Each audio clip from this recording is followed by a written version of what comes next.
你有没有想过，就在昨天晚上，德黑兰上空发生的一幕，可能是这场战争最荒诞的隐喻。昨晚21时50分，伊朗首都德黑兰东部再次传出巨大爆炸声，新华社记者的驻地都在晃动。与此同时，以色列总理内塔尼亚胡正在发表战况讲话，话说到一半，警报响了，不是演习，是真的防空警报。画面里，多枚导弹划过特拉维夫上空，内塔尼亚胡身后的玻璃都在颤，直播信号被迫中断。我想问你一个反常识的问题：如果连一国总理讲话都要被导弹打断，那些盯着 K 线图的人凭什么觉得自己能看清局势？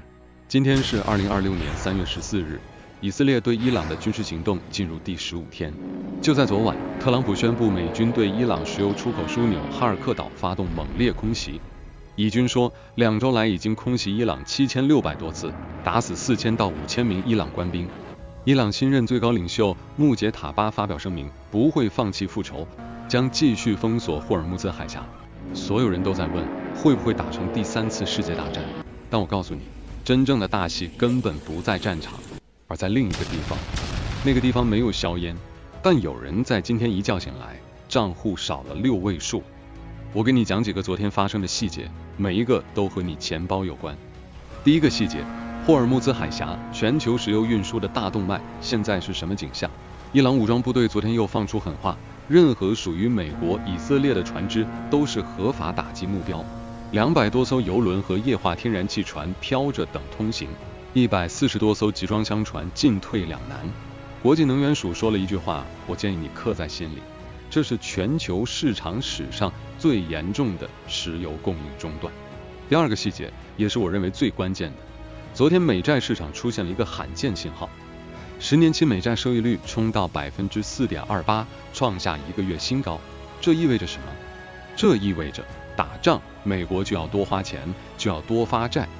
现在利息这么高，发债成本也高，如果债券没人买，收益率就得往上涨。收益率一涨，全球所有的股票，所有的风险资产都要重新定价。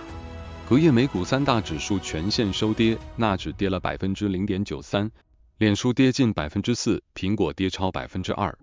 你听懂了吗？我每天盯的不是油价，是美债收益率，这才是那只真正扇动翅膀的蝴蝶。有人问，美元指数昨天涨了 0.75%， 站上 100.5， 是不是美元又硬了？我只能说，你看到的是表象，更深层的问题在于，当制裁和资产冻结变成常规武器，那些持有美元储备的国家夜里能睡踏实吗？现货黄金昨天跌了 1.13%， 收在5022美元。短期看是资金从黄金流向了美元，但这能持续多久？全球央行手里的黄金总价值已经接近4万亿美元，超过了外国持有的美债规模，这是1996年以来头一次。马来西亚央行今年1月干了件大事，这是2018年以来第一次增持黄金。韩国央行时隔13年宣布要把黄金 ETF 纳入外汇储备。你看懂这个信号了吗？这叫用脚投票，这叫去美元化的暗流。信任这个东西一旦出现裂缝，很难修复。讲到这里，你可能觉得我在讲一个悲观的故事，但我告诉你，真正的精彩才刚刚开始。危机这2个字对看懂结构的人来说，危是别人的，机是自己的。我让你看一个反常识的细节，昨天离岸人民币对美元跌到 6.9077， 很多人一看就慌了，人民币贬值了，完了。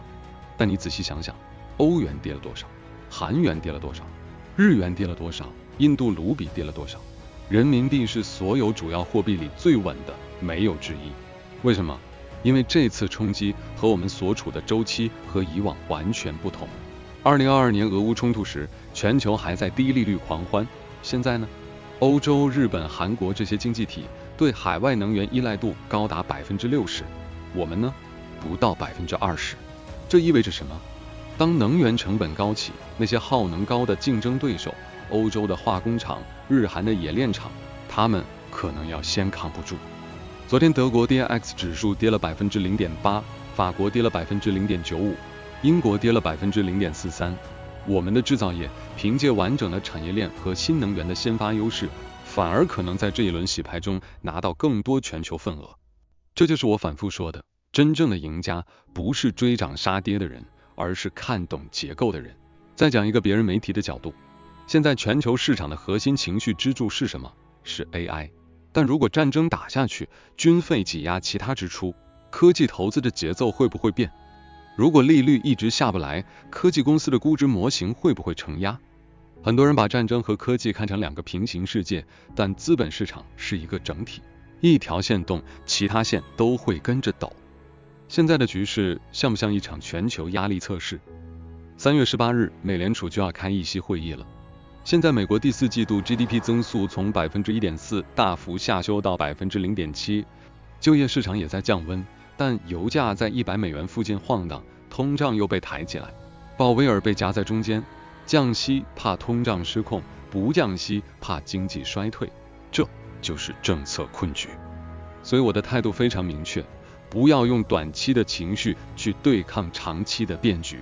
当大多数人在讨论导弹落点的时候，我希望你已经开始审视你的资产配置里有没有抵御利率上行的能力。